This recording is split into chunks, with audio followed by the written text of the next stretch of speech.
വില കുറഞ്ഞ വാഹനം വാങ്ങാമെന്ന് കരുതി യൂസ്ഡ് കാർ കമ്പനികളിൽ നിന്ന് വാഹനം വാങ്ങിയാൽ ഇനി പൈസ നഷ്ടം വരും.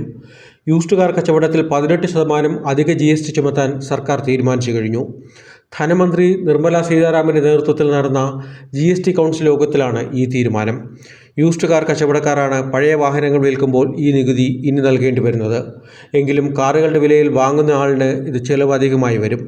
ഉപയോഗിച്ച കാറുകൾ വാങ്ങുമ്പോൾ സാധാരണ 2 കാര്യങ്ങൾ നമ്മൾ നോക്കാറുണ്ട്. കാറിൻ്റെ വില പുതിയതിനേക്കാൾ കുറവ് വരണം.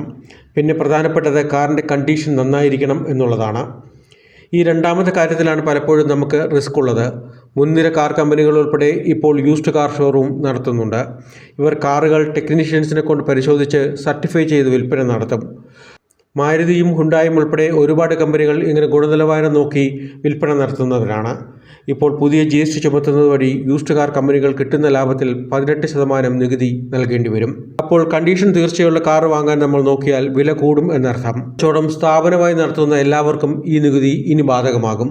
ഇതിൽ പലരും വണ്ടിയുടെ കണ്ടീഷൻ സംബന്ധിച്ച ഒരു ഗ്യാരണ്ടിയും നൽകുന്നില്ല എന്നത് വേറൊരു കാര്യം. അങ്ങനെ വിലയിലും കണ്ടീഷനിലും റിസ്ക് അവസാനം വാങ്ങുന്നവർക്ക് തന്നെ. ഇപ്പോഴത്തെ GST വർധനവ് 1200 cc താഴെയുള്ള കാറുകൾ ഉൾപ്പെടെ ബാധകമായേക്കും. ചെറിയ കാറുകൾ വാങ്ങുന്നവരും നികുതി ഭാരത്തിന് വിധേയമാകും എന്നർത്ഥം. സാധാരണക്കാർക്ക് ഇത് ദോഷകരമാകും എന്നത് തീർച്ചയാകുന്നു. കാർ കച്ചവടം രജിസ്ട്രേഡ് വിൽപ്പനക്കാരിൽ കൂടി മാത്രമല്ല, ചെറുകിട ബ്രോക്കർമാരിലൂടെയുമാണ് അധികമായി നടക്കുന്നത്. ചെറുകിട കച്ചവടങ്ങൾ പെട്ടെന്ന് നികുതി ചുമത്തി എന്ന് വരണമെന്നില്ല. ഓൺലൈൻ സൈറ്റുകൾ വഴി കാർ കച്ചവടം നന്നായി നടന്നു വരുന്നുണ്ട്.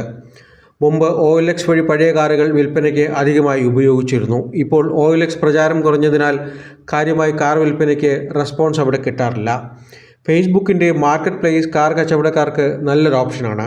കാറ് നേരിട്ട് ഷോപ്പിൽ കണ്ടും കണ്ടീഷൻ നന്നായി ചെക്ക് ചെയ്തും വാഹനം വാങ്ങുന്നത് പോലെ ഈസിയായി ഓൺലൈൻ ലിസ്റ്റ് വാഹനങ്ങൾ വാങ്ങാൻ എളുപ്പമല്ല.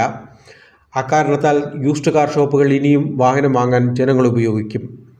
നികുതി ഭാരം രജിസ്ട്രേഡ് ഷോപ്പുകളുടെ കച്ചവടത്തിന് വില വർധനവുണ്ടാക്കുമെങ്കിൽ മൊത്തം മാർക്കറ്റിൽ പഴയ കാറിൻ്റെ വില ഇത് ബാധിക്കും.